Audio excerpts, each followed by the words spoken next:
ಮಾತನಾಡಿ ಪ್ರೇರಿತವಾಗಿ ಬಂದ್ ಮಾಡ್ತಾ ಇದ್ದಾರೆ. ನೋಡಿ, ನನ್ನ ಮಾಹಿತಿ ಏನಿದೆ,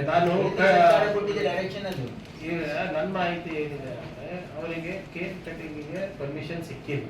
ಆದ್ರೂ ಕೂಡ ರೈತರು ಏನೋ ಸಿಗ್ಬೋದು ಅಂದ್ಬಿಟ್ಟು ಹೋಗ್ಬಿಟ್ಟು ಅಲ್ಲಿ ಅವರು ಜಮಾ ಮಾಡಿದ್ದಾರೆ.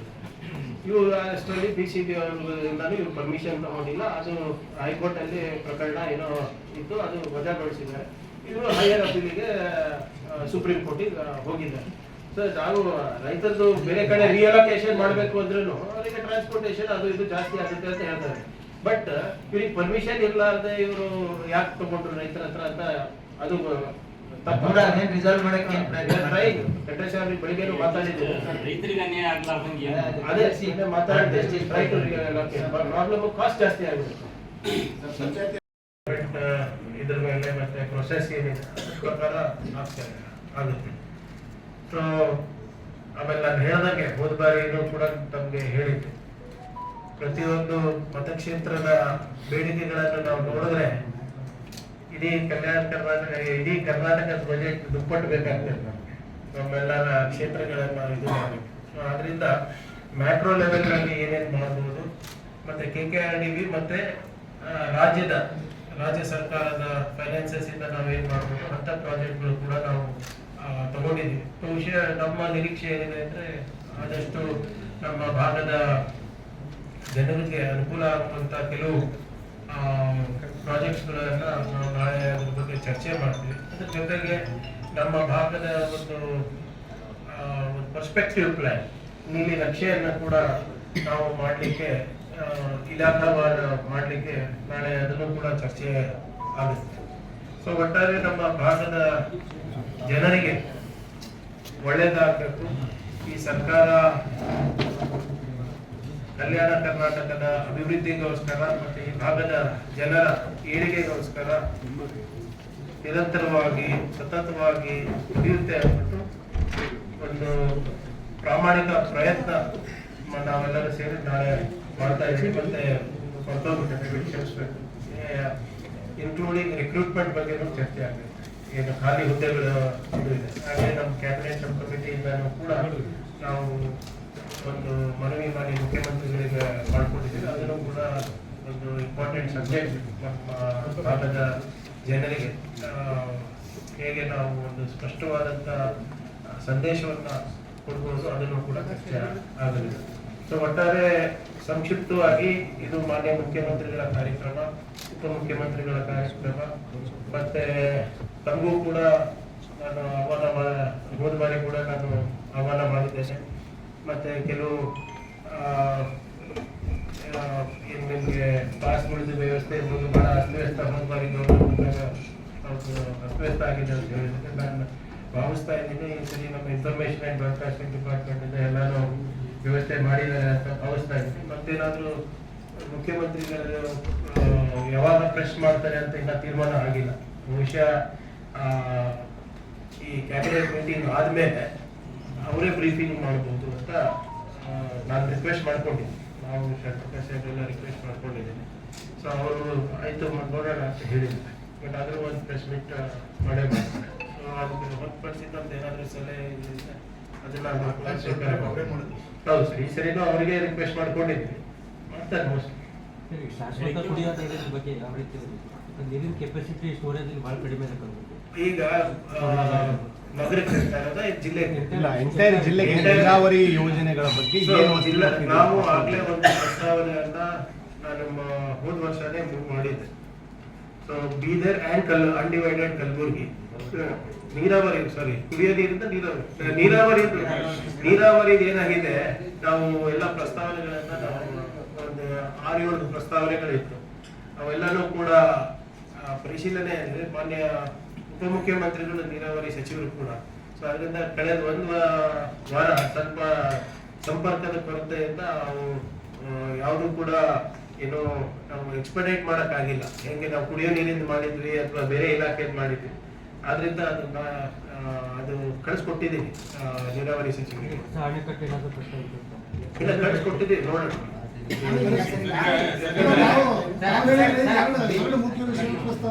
ಪ್ರಾಸ್ಪೆಕ್ಟಿವ್ ಪ್ಲಾನ್ ಬಗ್ಗೆ ಇನ್ನೊಂದು ನಿರುದ್ಯೋಗ ಅದನ್ನ Perspective.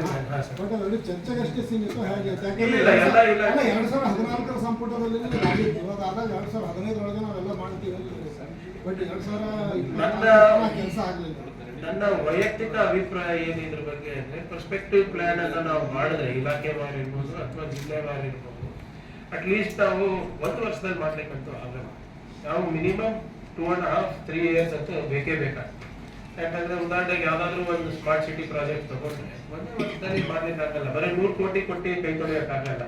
ಒಂದು ಸ್ಮಾರ್ಟ್ ಸಿಟಿ ಪ್ರಾಜೆಕ್ಟ್ ಅಂದ್ರೆ ಅದಕ್ಕೆ ನೀವು ಏನು ಸೇಫ್ಟಿ ಇರ್ತದೆ, ಇನ್ಫ್ರಾಸ್ಟ್ರಕ್ಚರ್ ಇರುತ್ತೆ, ಕುಡಿಯೋ ನೀರು ಇರುತ್ತೆ, ಮೊಬಿಲಿಟಿ ಇರುತ್ತೆ, ಟ್ರಾನ್ಸ್ಪೋರ್ಟ್ ಇರುತ್ತೆ, ಇವೆಲ್ಲಾನು ಮಾಡ್ಬೇಕಂದ್ರೆ 3 years ಇರ್ತದೆ. ಸೊ ಪರ್ಟಿಕ್ಯುಲರ್ ಅಪಾಯಿಂಟ್ಮೆಂಟ್ ವಿಷಯದಲ್ಲಿ ಲಾಸ್ಟ್ ಸಂಪುಟ ಸಭೆಯಲ್ಲಿ 2014ರಲ್ಲಿ ಸಂಪುಟ ಸಭೆ ಆದಾಗ ತಗೊಂಡ್ರೆ ತೀರ್ಮಾನ 15ರೊಳಗೆ ಮುಗಿಸ್ತೇವೆ ಅಂತ ಆಯ್ತು. ಈಗ ನೋಡಿ, ನಾವಂತೂ ಈ ಸರ್ಕಾರ ಬಹಳ ಏನೋ ಈ ನಿರುದ್ಯೋಗದ ಬಗ್ಗೆ ಇದು ನಿವಾರಣೆ ಮಾಡಬೇಕು ಅಂತ ಒಂದು ಪ್ರಾಮಾಣಿಕ ಪ್ರಯತ್ನ ಅಂತ ನಾವು ಮಾಡ್ತಾ ಇದ್ದೀವಿ.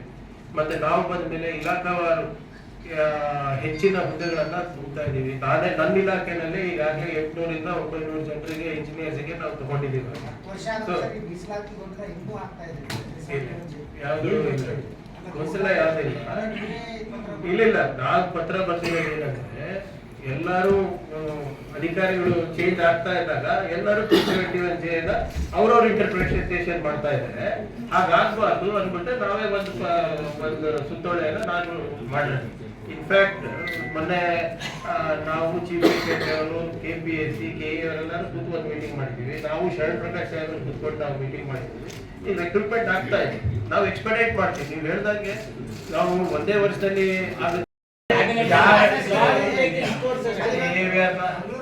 ಏನಿದೆ, ಯಾವ್ದು ಕೋರ್ಟ್ ಪ್ರಕರಣಗಳಿದೆ ಅವೆಲ್ಲಾನು ಆಸ್ ಪರ್ ಲಾ ಹೋಗಿದೆ. We are not interfering with anything. Fast track court ಆಗ್ಬೇಕಾಗಿರೋದು ಹಿಂದಿನ ಸರ್ಕಾರದ ಹಗರಣಗಳ ಬಗ್ಗೆ, ದರ್ಶನ್ ಬಗ್ಗೆ ಅಲ್ಲ.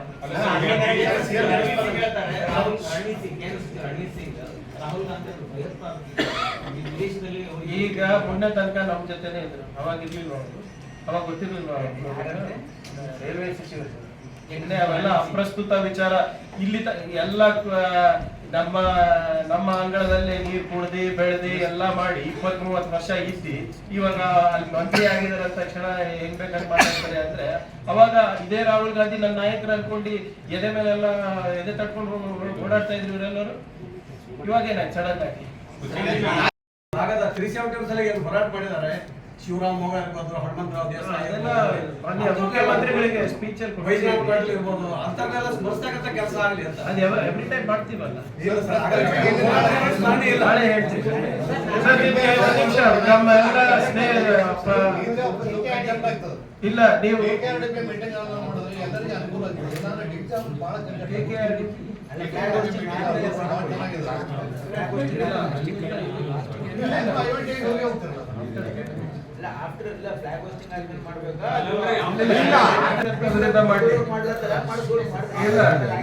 ಫಸ್ಟ್ ನಾವು ನೋಡ್ತೀವಲ್ಲ, ಈಗ ನಾವು ಮಾಡ್ತಾ ಇರೋದು ಎಕ್ಸಾಂಪಲ್ ಪಾಟ್ ಹೋಲ್ ಇದು ನಾವು ಮಾಡ್ತಾ ಇದ್ದೀವಿ. ಅದು ಸೆಟ್ಲ್ ಆಗ ಟೈಮ್ ಬೇಕೇ ಬೇಕಾಗ್ತದೆ. ಈಗ ನೀವು ನಾಳೆನೆ ಈಗ ನಮ್ಮ ಕೆಲವು ಇರ್ತಾರೆ ನಮ್ಮ ಸೋಷಿಯಲ್ ಮೀಡಿಯಾ ವಾರಿಯರ್ಸ್, ನಾವು ನಾಳೆನೆ ಹೋಗಿ ತೆಗೆದು ತೋರ್ಸೋದು, ಅದು ಬ್ರೇಕಿಂಗ್ ನ್ಯೂಸ್ ಆಗೇ ಆಗ್ತದೆ. It takes time. ಆಮೇಲೆ ಇವತ್ತು ನಾವು ನೀವು ಹೇಳ್ದಂಗೆ ಐ ಅಗ್ರಿ, ಸಚಿವರು ಇಡೀ ಸರ್ಕಾರ ಏನು ಬರ್ತಾ ಇದೆ, ಕ್ವೈಟ್ ನ್ಯಾಚುರಲಿ ಅದು ಸರಿಯಾಗಿ ನಾವು ಇರಬೇಕು ಅಂತ ತಯಾರಿ ಅಂತ ನಾವು ಮಾಡಿರ್ತೀವಿ. ನೀವು ಹೇಳೋದು ಪರ್ಮನೆಂಟ್ ಇನ್ಫ್ರಾಸ್ಟ್ರಕ್ಚರ್ ಏನೇನು ಬೇಕಾಗ್ತದೆ ಅದನ್ನು ಕೂಡ ನಾವು ಈ ಸಂಪುಟದಲ್ಲಿ ಅದಕ್ಕೆ ತಾನೇ ಕರೆದಿರೋದು. ಅಲ್ಲ, ಬಹುತೇಕ ರಸ್ತೆ ಗುಂಡಿಗಳು ಮುಚ್ಚುವಂತ ಕೆಲಸ ಆಗ್ಬೇಕು ಅನ್ನೋದು ನೋಡಿ. ಇಲ್ಲ, ಸಚಿವರು ಬರ್ತಾ ಇದಾರೆ ಅಂದ್ಬಿಟ್ಟು ಮಾಡೋದಲ್ಲ. ಆ ಬದ್ಧತೆ ನಮ್ಗಿದೆ ಅಲ್ಲ ಸರ್ಕಾರಕ್ಕೆ. ಕಲ್ಯಾಣ ಪಥ ಹೇಗಾಗುತ್ತೆ, ಈಗ ಪ್ರಗತಿ ಪಥ ಆಗುತ್ತೆ, ಮತ್ತೆ ಗ್ರಾಮ ಸಡಕ್ ಯೋಜನೆ ಕೂಡ ಆಗುತ್ತೆ. ಈ 3 ಯೋಜನೆಗಳು ನಮ್ಮ ಭಾಗಕ್ಕಿಂತ 2 ವರ್ಷದಲ್ಲಿ ಒಂದು ದೊಡ್ಡ ಕೊಡುಗೆ ಆಗ್ತದೆ. ನೋಡಿ,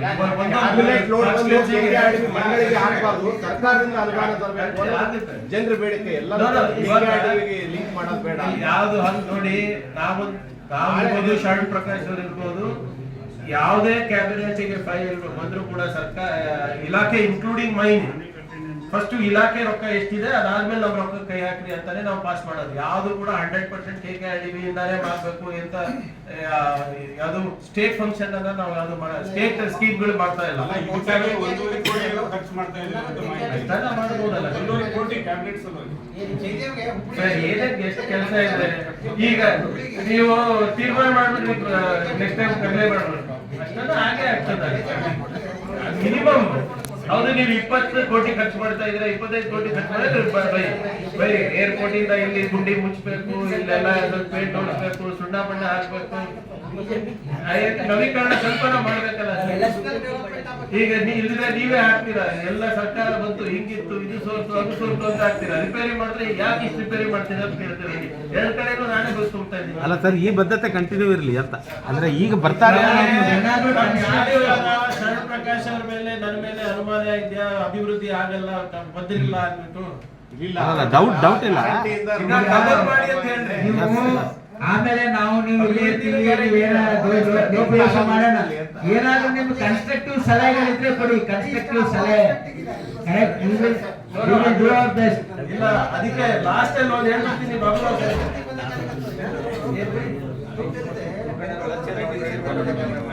ಅವ್ರು ಬರ್ತಾರೆ ಹೋಗ್ತಾರ. ನೀವು ತಗೊಂಡು ಖರ್ಚು ಕೊಡ್ರಿ, ಮತ್ತೆ ನಾವು ಇರ್ತೀವಲ್ಲ.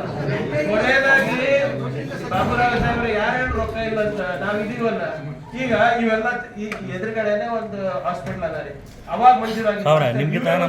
ಮಂತ್ರಿ ಆಗ್ಬೇಕಾಗಿತ್ತೇನು ಮತ್ತೆ ಅದು ಮಾಡ್ಲಿಕ್ಕೆ ಅಂದ್ರೆ ಬದ್ಧತೆ ಇದೆ ನಮ್ಗೆ. ನೀವ್ ಹೇಳ್ದಂಗೆ ಓವರ್ ಎಕ್ಸ್ಪೆಕ್ಟೇಷನ್ಸ್ ಎಲ್ಲ ನಮ್ಮ ಜನರದಿದೆ, ತಮ್ದಿದೆ. ಆದ್ರೆ ನಾನು ಹೇಳೋದು ಪ್ರಾಕ್ಟಿಕಲ್ ಆಗಿ what ever is feasible we will do. Long term ಯೋಚನೆ ಮಾಡ್ಬೇಕು. 2020 ಆಡಕ್ಕಿಲ್ಲ. ಮೇಜರ್ ಆಗಿ ಏನ್ ಈ ಕಲ್ಯಾಣ ಕರ್ನಾಟಕದಲ್ಲಿ ಕ್ಯಾಬಿನೆಟ್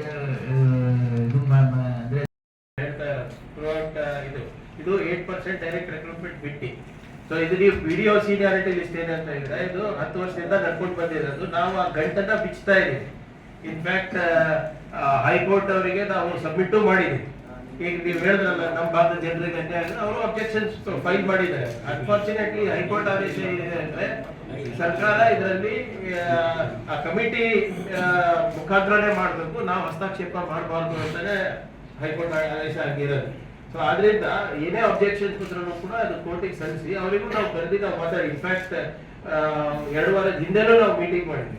ನಮ್ಮ ಸರ್ಕಾರದಲ್ಲಿ ಮತ್ತೆ ನಾನು ಮಂತ್ರಿ ಆದಾಗ ನಮ್ಮ ಭಾಗದ ಜನರಿಗೆ ಅನ್ಯಾಯ ಆಗುವ ಪ್ರಶ್ನೆನೇ ಇಲ್ಲ. ಇವೆಲ್ಲ ಹಿಂದಿನ ಸರ್ಕಾರದ ಏನು ಕಟ್ಟಿಟ್ಟಂತ ಗಂಟುಗಳನ್ನ ಬಿಚ್ಚಿ ಇಲ್ಲೇ ಒಂದು maximum 4 to 6 months depending on court ಇದು ವಿ ವಿಲ್ ಸಾಲ್ವ್ ಇಟ್. ಇಲ್ಲ, ಇಟ್ಸ್ ನಾಟ್ ನೆಸೆಸರಿ. ಬಹಳ ಸ್ಪಷ್ಟ. ಉಪಮುಖ್ಯಮಂತ್ರಿಗಳು ಕೂಡ ಅಮೆರಿಕ ಪ್ರವಾಸದಲ್ಲಿ ಇದ್ರೂ ಕೂಡ ಅವರ ಒಂದು ಕಾರ್ಯಕ್ರಮವನ್ನ ಮೊಟಕುಗೊಳಿಸಿ ಅವರು ಕೂಡ ಈ ಸಚಿವ ಸಂಪುಟದಲ್ಲಿ ಪಾಲ್ಗೊಳ್ತಾ ಇದ್ದಾರೆ. ಸೊ ಎಂದಿನಂತೆ ನಿರೀಕ್ಷೆ ಅಂತೂ ಬಹಳಷ್ಟಿರುತ್ತೆ ಈ ಸಂಪುಟ. ಬಹಳ ನಾವು ಕೂಡ ಜನರ ಆಶಯಗಳೇನಿದೆ ಅಂದ್ಬಿಟ್ಟು ಉಸ್ತುವಾರಿ ಸಚಿವರು ಬಹಳ ಸ್ಪಷ್ಟವಾದಂತ ಸ್ಟೇಟ್ಮೆಂಟ್ ಕೊಟ್ಟಿದ್ದಾರೆ. ಅದರಲ್ಲಿ ಯಾರೇ ಇನ್ವಾಲ್ವ್ಮೆಂಟ್ ಇದ್ರು ಕೂಡ ನಿರ್ದಾಕ್ಷಿಣ್ಯವಾಗಿ ಕ್ರಮ ತಗೊಳ್ತಾರೆ ಅಂತ. ಈಗ ಬಿಜೆಪಿ ಅವರು ಎಲ್ಲಾನು ಹೇಳ್ತಾ ಇದ್ದಾರೆ. ಬಿಜೆಪಿ ಅವರಿಗೆ ಹೆಂಗ್ ಗೊತ್ತಿಲ್ಲ, ಅವ್ರು ಇಲ್ಲಿವರೆಗೂ ಹೇಳಿದ ಏನೇನು ಎಲ್ಲಾನು ಸತ್ಯ ಆಗಿದ್ಯಾ? ಆ ಪರೇಶ್ ಮೇಸ್ತಾ ಕೇಸ್ ನಲ್ಲಿ ಏನೇನು ಹೇಳಿದ್ರು ಇವರೆಲ್ಲರೂ ಏನ್ ಬಂತು? ಅದಕ್ಕೆಲ್ಲ ಉತ್ತರ ಕೊಡ್ತಾರ ಬಿಜೆಪಿ ಅವರು? ಪರೇಶ್ ಮೇಸ್ತಾನೆ ಮರ್ತೋಗ್ಬಿಟ್ಟಿದ್ದಾರೆ. ಈಗ ಇವ್ರಿಗೆಲ್ಲ ಏನಾಗ್ಬಿಟ್ಟಿದೆ, ಈ ಕೋಪ ಗಲಭೆ ಏನೆಲ್ಲ ಆಗ್ತದೆ ಅಲ್ಲಿ ಮಾತ್ರ ಇವ್ರು ಬೇಳೆ ಬೇಯಿಸ್ಕೊಂತಾರೆ. ಯಾಕೆ ಮಿಕ್ಕಿದ ಬಗ್ಗೆ ಮಾತಾಡೋದಿಲ್ಲ? ಏನು ಸತ್ಯ ಶೋಧನ ಸಮಿತಿ ತಗೊಂಡು ಹೋಗ್ತಾ ಇದಾರೆ ಅಂತ. ಬರಗಾಲ ಬಂದಾಗ ಹೋಗಿದ್ರೆ ನೀನು ಎಲ್ಲ ಆದ್ಮೇಲೆ ಸತ್ಯ ಶೋಧನ ಸಮಿತಿ ಕಳಿಸಿ. ಅತಿವೃಷ್ಟಿ ಬಂದಾಗ ಯಾರ ಬರ್ತಾರ ಇವರು? ಬರೇ ಎಲ್ಲಿ ಬೆಂಕಿ ಹಚ್ಚಲಿಕ್ಕೆ ಅವಕಾಶ ಇರ್ತದೆ ಅಲ್ಲಿ ಹೋಗಿ ಇವರು ಇದು ಮಾಡ್ತಾರೆ. ಒನ್ ಬೈ ಒನ್ ಸರ್, ಎಲ್ಲೇ ಇಂಥ ಘಟನೆಗಳಾದ್ರೂ ಆ ಎಂಟೈರ್ ಬಿಜೆಪಿ ಎಕೋಸಿಸ್ಟಮ್ ಬಂದ್ಬಿಡ್ತದೆ. ಅದು ಸತ್ಯ ಏನು ಸುಳ್ಳು ಏನು ಅದೇನು ನೋಡೋದಿಲ್ಲ. ಹೇಗೆ ನೋಡಿ ಗಣೇಶನ ಮೂರ್ತಿ ಬಗ್ಗೆ ಹೇಗೆ ಪ್ರಧಾನಮಂತ್ರಿನೂ ಮಾತಾಡಕ್ ಪ್ರಾರಂಭ ಮಾಡಿದ್ದಾರೆ. ಪ್ರಧಾನಮಂತ್ರಿ ಈಗ ಅಷ್ಟು ಅರಿವಿರುವಂತ ಪ್ರಧಾನಮಂತ್ರಿ ಯಡಿಯೂರಪ್ಪ ಅವ್ರ ಕೇಸ್ ಬಗ್ಗೆ ಗೊತ್ತಿಲ್ಲ, ಅದ್ರ ಬಗ್ಗೆ ಯಾಕೆ ಮಾತಾಡಲ್ಲ? ಮುನಿರತ್ನ ಏನ್ ಹೇಳಿದ್ದಾರೆ ದಲಿತರ ಬಗ್ಗೆ, ಒಕ್ಕಲಿಗರ ಬಗ್ಗೆ, ಹೆಣ್ಮಕ್ಳ ಬಗ್ಗೆ, ಅದು ಹೋಗಿರೋದಿಲ್ವಾ? ಅದು ಹೋಗಿರಲ್ವಾ ಮೋದಿ ಅವರಿಗೆ? ಮೋದಿ ಅವರಿಗೆ ಬೆಂಗಳೂರಿನಲ್ಲಿ ಗಣೇಶ ಮೂರ್ತಿಗೆ ಏನಾಗಿದೆ ಅಂತ ಗೊತ್ತಿದೆ, ಆದ್ರೆ ವಿರೋಧ ಪಕ್ಷದ ಮೇಲ್ಮನೆ ನಾಯಕರು ಏನ್ ಮಾಡಿದಾರೆ ಗೊತ್ತಿಲ್ಲ. ಇಲ್ಲಿ ಅವರ ಮಾಜಿ ಮುಖ್ಯಮಂತ್ರಿಗಳು ಏನ್ ಮಾಡ್ತಾ ಇದ್ದಾರೆ ಗೊತ್ತಿಲ್ಲ. ವಿಜೇಂದ್ರ ಅವ್ರ ಮೇಲೆ ಇರುವಂತಹ ಕೇಸ್ ಬಗ್ಗೆ ಗೊತ್ತಿಲ್ಲ.